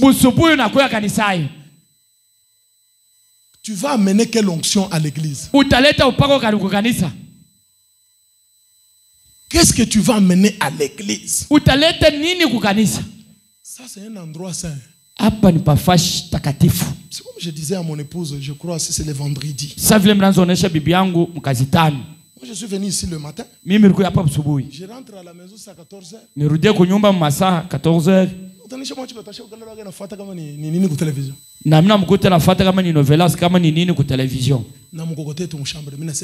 Avec ça, je sais pas si je vais novelas ou oh. Nazo fata dessin animé. Mon chambre mina monesha sema ma sœur. Dis-moi. Avec ça. Tu vas aller à l'église avec quelle atmosphère? Parce qu'avant d'aller à l'église, on doit prier, se consacrer. Seigneur, parle-moi. au travers de la prédication. C'est comme ça. Maintenant, chérie, on a terminé seulement de manger. Maintenant, il fallait que je me repose, mais on se repose devant la télé.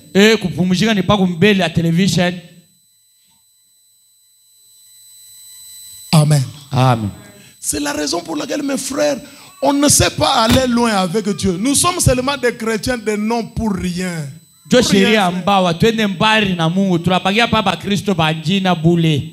Non, il faut que les choses changent. Une sœur avec une autre sœur en train d'aller à l'église, mais vous venez faire quoi à l'église? Tu viens faire quoi? Papa, on part à l'église, hein, mais en train de critiquer l'autre.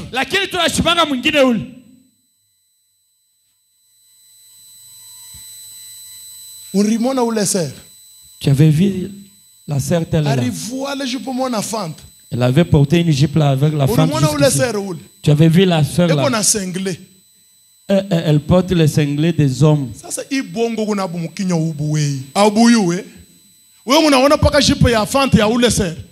regarde, la meilleure étude dans la vie chrétienne, c'est étudier sa propre vie. Regarder ses propres défauts. Et prier, Seigneur, délivre-moi de ces défauts. C'est ça. Toi, tu ne vois que la jupe de fente de la soeur. Tu ne vois que le problème de ces frères-là. Combien de fois tu es déjà parti en prière pour la soeur ou bien pour le frère? Non, arrêtons d'abord nos mystères. Arrêtons d'abord, oh, donnez-moi du travail et les enfants et les mariages. Arrêtons d'abord, cherchons d'abord Dieu. On n'en a pas, frère. On n'en a pas. Parce que si on avait Dieu, on n'allait pas agir comme nous sommes en train d'agir. Il nous manque une chose.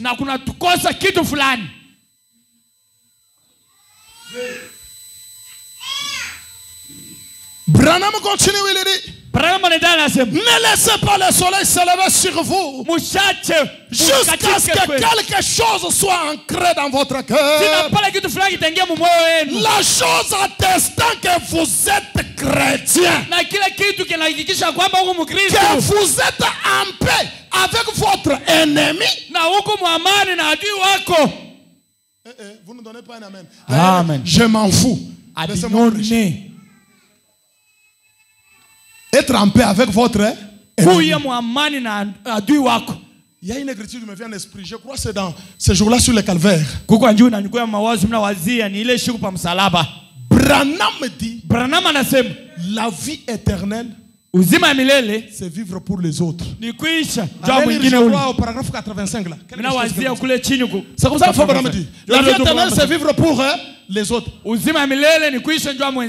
J'avance. Vivre pour quelqu'un que vous savez que cet homme veut me tuer.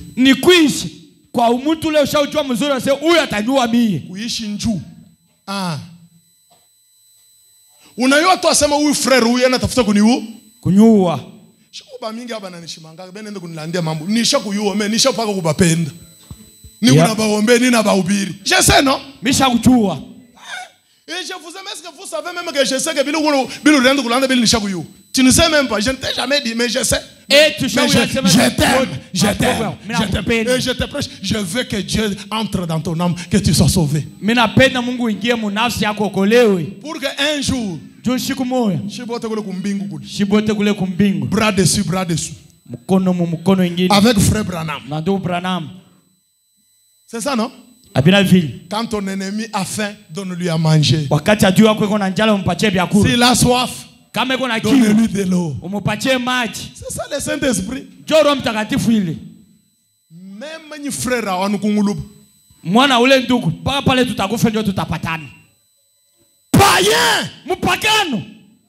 Changement de scène pour toi ce matin. Moi là, avec cette sœur là, comme il m'a fait ça, moi, non, Tu n'as jamais rencontré Dieu. C'est lui qui a Dieu dans son intérieur. Il pardonne même si on ne lui a pas demandé pardon. D'ailleurs, il peut même aller vers la personne. Si je t'avais seulement offensé, pardonne-moi. C'est ça Dieu dans le cœur de l'homme, frère. Il ne peut pas conjuguer d'efforts pour vivre la parole.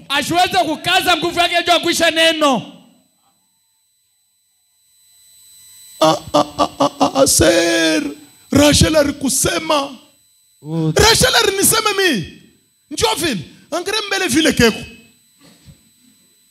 Ok. Il n'y a pas Dieu à l'intérieur. Hakuna Mungu ndani yako. Angre vile keko. One vile keko. Mbele unayoka la Rachel akekala na Roho Mtakatifu. Wewe una Saint-Esprit maître. Wewe una kipimo ya kupima na Roho Mtakatifu. Écoutez. Celui qui a Dieu à l'intérieur, il voit Dieu partout. Amen. Celui qui a Dieu à l'intérieur, il va voir Dieu partout. Il regarde Frère Fabrice, il voit Dieu. Il regarde Joël, il voit Dieu. Il regarde Annie, il voit Dieu. Pourquoi? Parce que Dieu est ici. Mais si à l'intérieur il n'y a rien, au dehors tu ne verras rien. Amen. Amen. Un jeune homme pose la question à un vieux papa. Je suis venu à la mer pour voir Dieu. Mais je ne vois pas Dieu. Est-ce que Dieu existe réellement? Le vieux papa lui tapote dans les dos. Il dit, mon fils, j'ai passé tout mon temps à cette mer ici. Dans tout ce que je regarde, je vois Dieu. Quand la mer ici est en train de faire les vagues, je vois Dieu. Quand les oiseaux chantent, je vois Dieu. Eh frère, quand Dieu remplit le cœur de l'homme, l'homme verra Dieu partout. Pourquoi tu ne vois pas Dieu dans ton frère? Pourquoi tu ne vois pas Dieu dans ta soeur? Non, le cœur n'a pas Dieu. Le cœur n'a pas Dieu. S'il te plaît, cherche Dieu. Cherche Dieu. Tafutisha Mungu.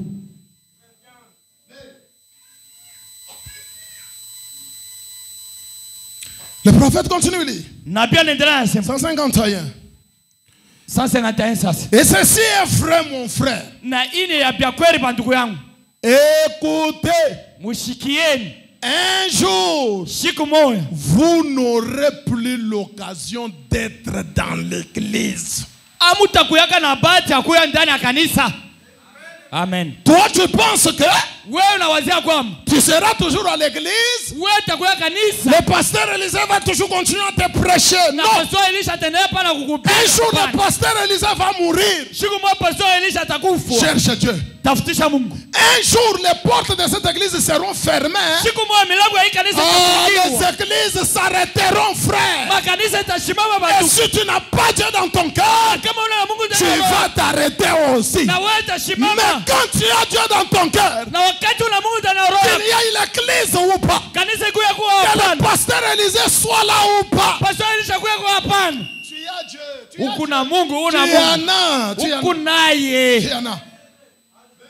Tu en as, frère. Oui. On ne va pas te forcer d'aller à l'église. Non. Dieu dans ton cœur va commencer à commander ta vie. Amen. Amen. Le sixième sens va dominer les cinq sens. Je vous dis la vérité. Le sixième sens va dominer. L'œil de la foi va commencer à commander ton corps.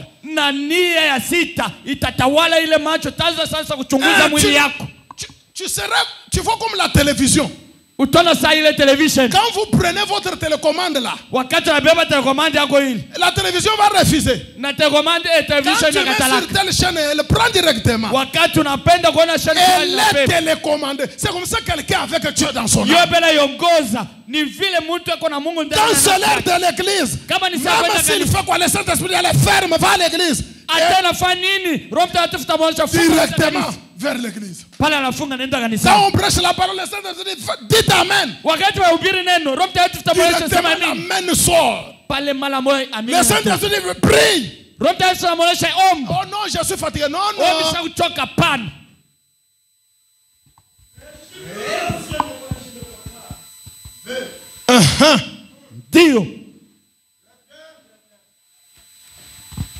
Il continue, il dit. Il y a un jour, vous aurez pris l'occasion d'être dans l'église. En 54. Nous sommes assis ici ce soir. Nous sommes assis ici ce matin. Dieu seul sait où nous serons le matin.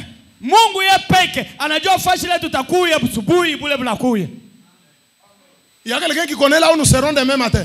On ne sait pas. Peut-être le pasteur disait que vous parlez ici. Le soir, la nuit, il sera dans la morgue. Nous ne savons pas, mon frère. C'est pourquoi quand nous venons à l'église, nous devons adorer Dieu comme si c'était notre dernière réunion. Nous devons prier Dieu comme si c'était notre dernière réunion. Nous devons chercher Dieu comme si c'était notre dernière occasion. Parce que tu ne sais pas ce qui suit dans les 5 minutes qui suivent. Nous ne savons pas. Dieu seul sait où nous serons le matin. Maintenant, si vous n'êtes pas en ordre avec Dieu, pendant que nous prions, juste dans votre cœur maintenant, dites, non pas à moi. Ne me dis pas à moi. Non pas aux gens. Mais dans votre cœur devant Dieu. Dites, Seigneur Jésus. Oh. Seigneur Jésus, j'étais tout simplement en train de jouer. J'étais simplement en train de jouer. Mais ce soir, mais ce matin, dans mon cœur, que ceci soit le temps où je vais t'accepter pleinement comme mon sauveur. Et dorénavant, par ta grâce, je te regarderai droit au calvaire et je mènerai une vie chrétienne correcte. Si tu l'as dit dans ton cœur, que le Seigneur te l'accorde. Amen. Amen. Amen. Écoutons les prophètes pour ne pas se retrouver dans cette affaire-là comme les jeunes hommes riches. Je suis dans le message, viens, suis-moi. Frère Branham dit ceci au paragraphe 35. Et vous remarquez que lorsqu'il dit Père Abraham, maintenant, il se rappelait encore qu'Abraham était le père des Juifs. Il dit, Père Abraham, envoie ce mendiant Lazare ici avec un peu d'eau sur ses doigts pour mettre sur mes lèvres. Ces flammes me tourmentent. Abraham répondit carrément, je ne peux pas le faire. Écoutez. Et en plus de tout cela, tu as eu ta chance dans la vie Quand est-ce qu'on a la chance? Quand est-ce qu'on a la chance? C'est quand nous vivons, frère. Une fois qu'on est mort, fini notre chance. Or la mort ne promet pas. Ne dit pas quel jour elle va venir. Et pourquoi tu peux jouer avec le peu de temps que Dieu te donne? Il y a eu un monsieur comme toi. Il a prêché l'évangile. Il était un chrétien. Et d'ailleurs, lui avait gagné beaucoup d'âmes à Christ. C'était Daniel Curie. Le jour où il est mort, il se retrouva devant la porte du ciel. Son nom ne figurait pas là. Et pourtant il a fait beaucoup de temps dans le message. Et pourtant il a prêché le message. Et pourtant il a dit amen à la parole. Mais le jour de sa mort, son nom ne figure pas sur la liste. Mon nom doit être là. J'avais beaucoup soutenu le pasteur Élisée. J'avais beaucoup soutenu Shalom Tabernacle. Ces jours-là, cela ne comptera pas. Ce qui va compter, c'est Dieu dans ton âme, frère. L'argent ne compte pas. Les biens ne comptent pas.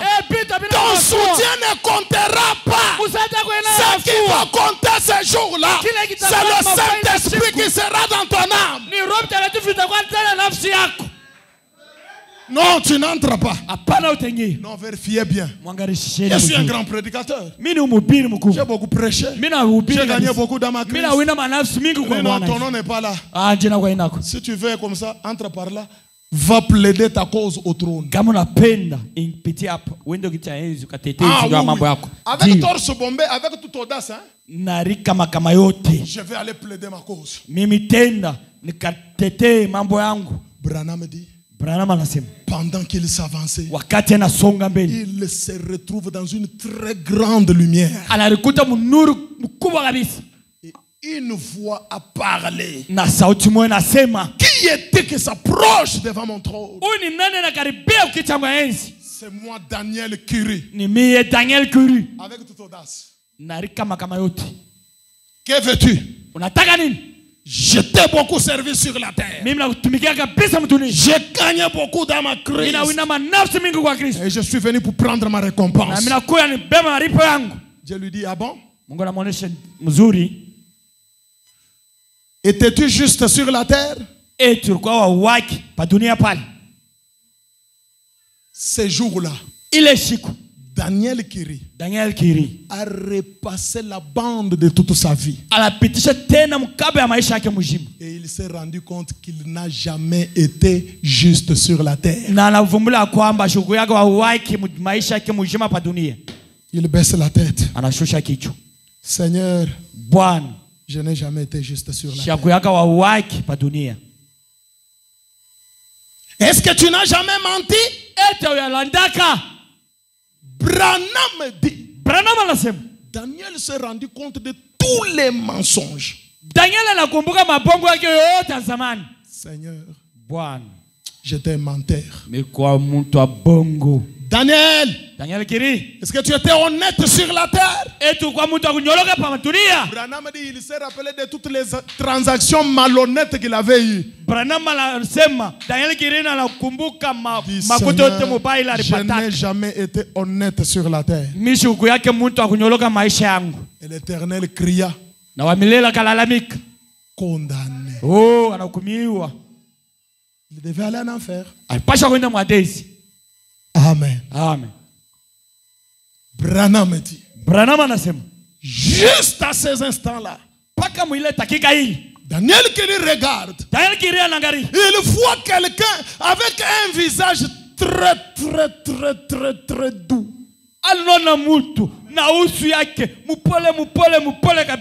C'était Jésus. Et Jésus ouvra la bouche et dit, Père, pardonne Daniel. comme sur la terre. Il avait pris ma place. Moi aussi, aujourd'hui, je prends sa place. Une question que je pose. Est-ce que tu prends la place de Jésus sur la terre maintenant? Jésus est la parole. Est-ce que tu prends la place de la parole? Est-ce que tu défends la parole? Ou bien tu méprises la parole? Qui prendra ta place ce jour-là? Qui prendra ta place? Pour Daniel Kiri, la scène changea d'un mauvais côté à un bon côté. Pour les jeunes hommes riches, la scène changea du bon côté au mauvais côté. Pour toi, ça sera comment? Branham dit, tu avais eu ta chance dans la vie. Quand l'avait-il eu? Quand est-ce qu'il avait eu cette chance? C'est lorsque Jésus avait dit, suis-moi. Branham dit, mais lui avait rejeté cela. Il suivit la voie qui lui permettait de gagner de l'argent.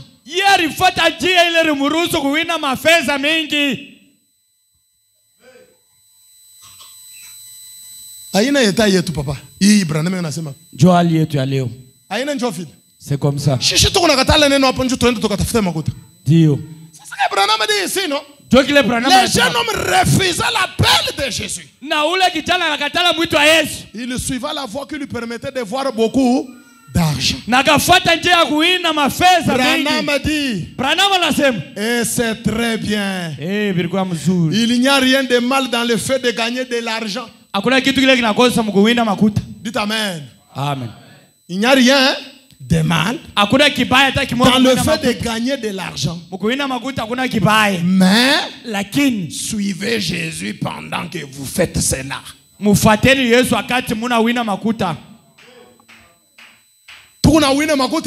gagne de l'argent en suivant Jésus. Jésus c'est qui? C'est la parole. Tu peux avoir de l'argent en suivant la parole. Maintenant toi là tu gagnes de l'argent en train de kuzarawa neno. J'ai vraiment envie de prêcher. Il a eu de la chance, frère. On a de la chance, c'est dans la vie, quand on respire. Maintenant, écoutez. Écoutez, frère Timothée, bien aimé, ne dors pas. Écoutez une chose ici. Je vais déboulonner une petite chose ici. Écoutez. Prenez avec moi Marc 10. Marc 10. Le verset 20 à 22.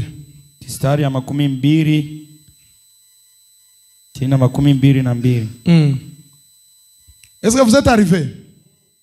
C'est toujours la même scène là. C'est la discussion entre les jeunes hommes riches et Jésus. Écoutez, hein? Suivez-moi attentivement. J'ai quelque chose que je vais déboulonner là. Parce qu'on se trompe beaucoup aujourd'hui. Marc 10, 20 à 22. Écoutez. Il lui répondit. C'est après qu'il a posé la question à Jésus, qu'est-ce que je peux faire, tout ça, tout ça. Verset 20, il lui répondit, Jésus lui répondit, Maître. Le jeune homme maintenant lui dit, Maître, j'ai observé toutes ces choses dès ma jeunesse. Verset 21. Écoutez. Jésus l'ayant regardé, Yesu akangalia ule kijana mtajiri, l'aima na kumupenda. Écoutez très bien. Mushikieni mzuri. Jésus regarde les jeunes hommes. Na Yesu anaangalia huyu kijana mtajiri. Et il fait quoi? Na Yesu akafanya nini? Il l'a et na anapenda ule kijana mtajiri. Est-ce que l'amour de Jésus eti mapendo ya Yesu envers ce jeune homme riche mbele ya ule kijana mtajiri ule a suffi pour sauver son âme? eti nene tunjwa kuokoa nafsi yake? Donc vous comprenez qu'à un moment donné, même l'amour de Dieu seul ne suffit pas pour vous sauver. Na mnaelewa kwamba wakati mwa fulani mapendo ya Mungu peke haiwezi kukuokoa. Ni Bible hii. Jésus fait quoi? C'est la Bible. Yesu anafanya na anampenda. Mais bien que Jésus l'a aimé, il se retrouve en un. Hata vile Yesu alimpenda na alikuta muadezi. Qu'est-ce que je veux dire par là? Pale mnapenda usema Vous qui avez toujours l'habitude de dire tout ce que tu as aimé et tout ce qui t'ont aimé, je te le donne. Wewe pale ala zoezi usema. Biote bila wewe unapenda. Na bote wale wanakupenda. Bila kupatia hapo. Lukuta. Vous prenez la commission de Branham. Muna beba kasha Branham. Tout ce que tu as aimé. Biote bila unapenda. Et tout ce qui t'ont aimé. Na bote wale wanakupenda. Je te le donne. Bila kupatia hapo. Le ciel gratuit. Je suis déjà parti Unaland. Oh misha kwenda Umbiulu. Les jeunes hommes l'a aimé par Jésus lui-même, il n'a jamais été sauvé. Ukiana banampenda kwa Yesu yepeke. Yeye ashikokolewa ataka loko. En enfer. Anaenda muadezi. Oh, tout ce que tu as aimé, tout ce que non. Oh, biote bila unapenda pana. Mwambia nataka kusema nini? Mimi nataka kusema l'amour là, ça ne suffit pas. Anasema hivi, mapendo yo peke yeneye. Jésus l'aima. Yesu akapenda ule mtu. Mais il est parti en enfer. Lakini ule mtu anaenda muadezi. Dieu a dit à Frère Branham, Mungu anaonyesha tu Branham. tout ce que tu as aimé et tout ce qui t'ont aimé, je te le donne. Je dis que cet amour-là seul ne suffit pas.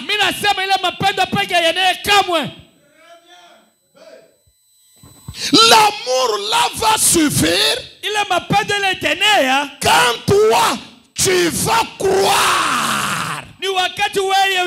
Cette opportunité-là que le message te donne. Amen. Amen. Parce que le véritable amour, qu'est-ce que Jésus a dit? Si vous m'aimez, gardez mes commandements. C'est ça l'amour qui amène au ciel. Est-ce que tu l'aimes assez pour garder ses commandements? Ou bien c'est seulement tout ce que tu as aimé, tout ce que tu as aimé, je te le donne. Je crois à la commission. Quand Branham est parti là, il nous a tous suivi là.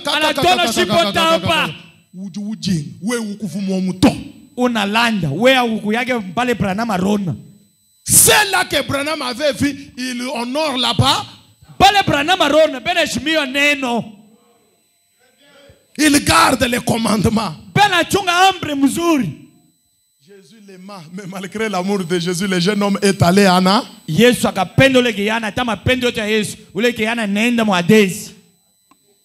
Ah, je vais ajouter.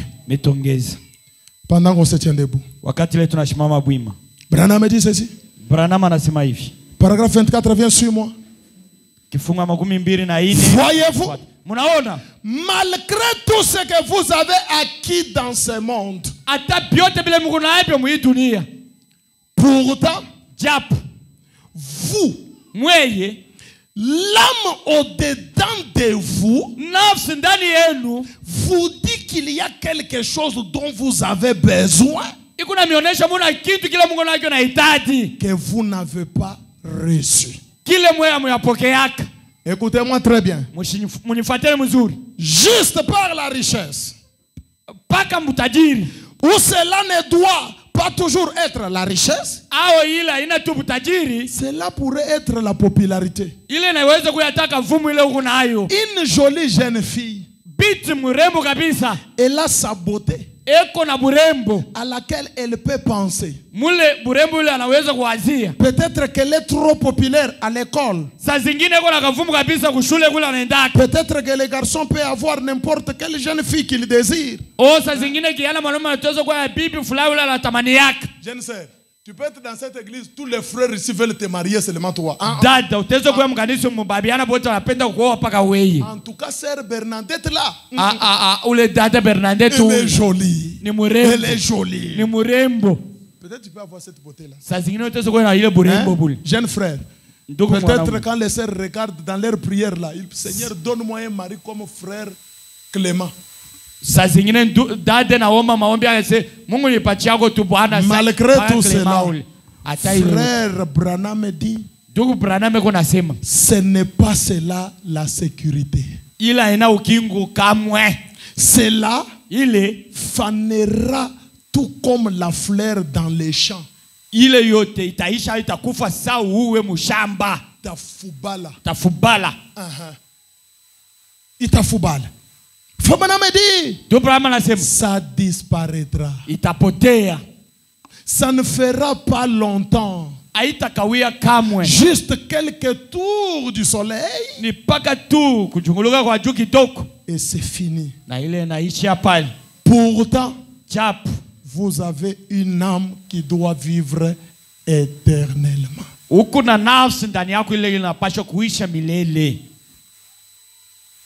Kama ulianza kuangaikia nafsi, vile unaangaikia mwili.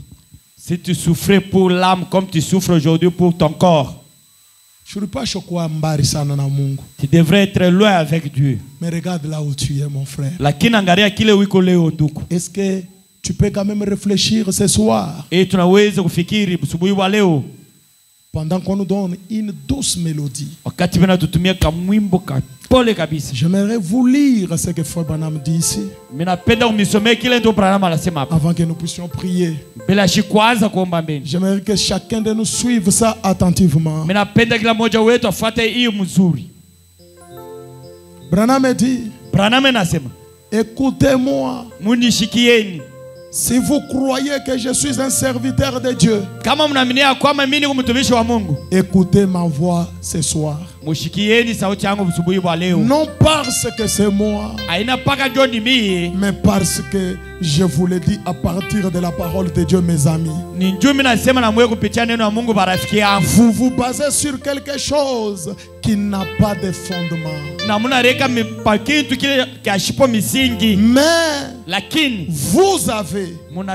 vous avez besoin de Dieu. Je vous en prie, revenez à Dieu. Revenez au Saint-Esprit et priez que Dieu vous donne l'amour qui débarrassera votre vie de tout préjugé et qui vous rendra humble. Vous modélera de nouveau. Vous modelez. Vous modelez. Vous donnez la forme, vous taillez, vous formez de nouveau. Et fera que vous preniez un nouveau départ. Alors, vous n'aurez aucune de ces choses fausses et vaines qui essayent d'imiter et de faire ceci. Pendant que nos têtes sont inclinées, c'est le matin où nous devons avoir un nouveau départ.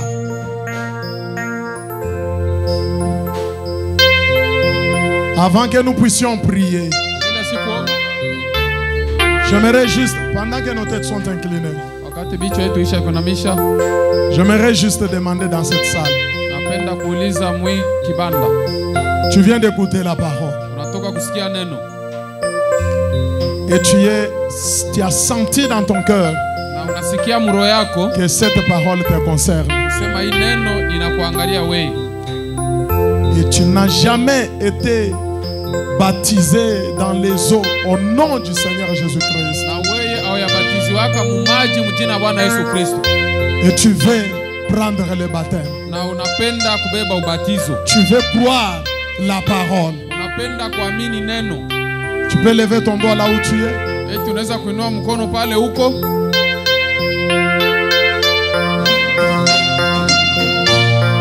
Mon frère, ma soeur, lève ton doigt en l'air. Si tu sens que tu ne veux pas mourir, tu ne veux pas que la scène change, et tu veux te faire baptiser au nom du Seigneur Jésus-Christ.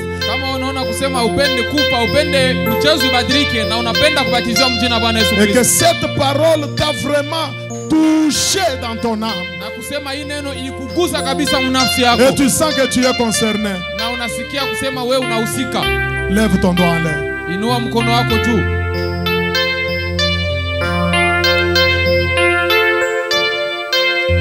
Nous t'attendons, mon frère, ma soeur. Lève ton doigt en l'air.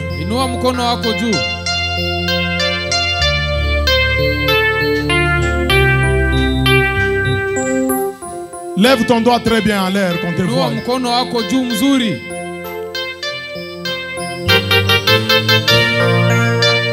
Que Dieu te bénisse, ma soeur.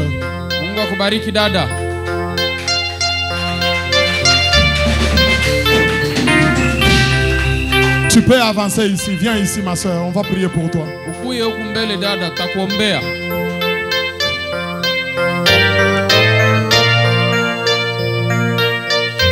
Tu veux te faire baptiser dans les eaux? Lève ton doigt en l'air.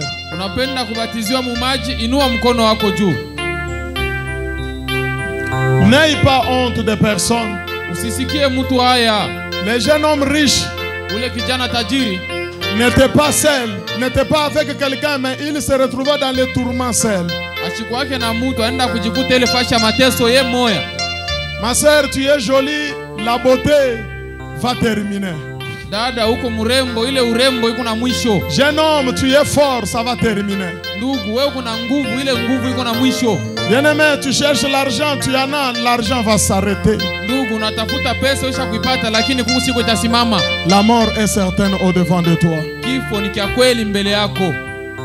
Si tu veux prendre le baptême, lève ton doigt en l'air. Dieu te bénisse, ma soeur, tu peux venir ici.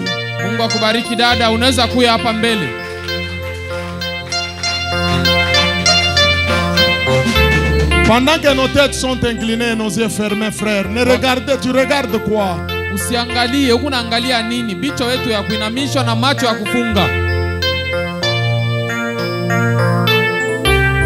Dieu vous bénisse, mes sœurs, que Dieu vous bénisse. Passez ici.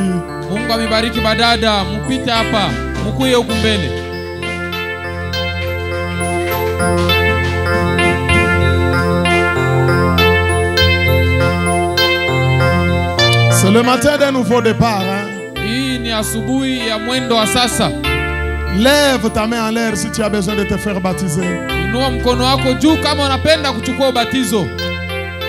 Tu as été baptisé au nom du Père, Fils et Saint-Esprit. C'est un faux baptême. Le véritable baptême, c'est au nom du Seigneur Jésus-Christ. Si tu as besoin de te faire baptiser, nous t'appelons encore. Ce n'est pas pour rien que tu es venu écouter cette parole ce matin. Et si tu mourrais demain, qu'est-ce que tu diras à Dieu? L'Éternel te dira, ce jour-là tu as écouté ma parole, mais tu n'as rien fait. La Bible dit dans Psaume, aujourd'hui, si vous entendez ma voix, n'endurcissez pas votre cœur. Nous t'appelons mon frère. Nous t'appelons ma soeur. Si tu veux te faire baptiser, tu veux croire la parole, tu veux croire ce message, s'il te plaît, nous t'en supplions. Dieu n'amène pas quelqu'un en jugement sans l'avoir averti premièrement. Lève ta main en l'air. Tu peux passer ici devant. Unaweza kuja hapa mbele. Dieu te bénisse. Mungu akubariki. Que Dieu te bénisse ma soeur, que Dieu te bénisse encore. Mungu akubariki dada, Mungu akubariki tena. Lève ta main en l'air, nous t'attendons frère.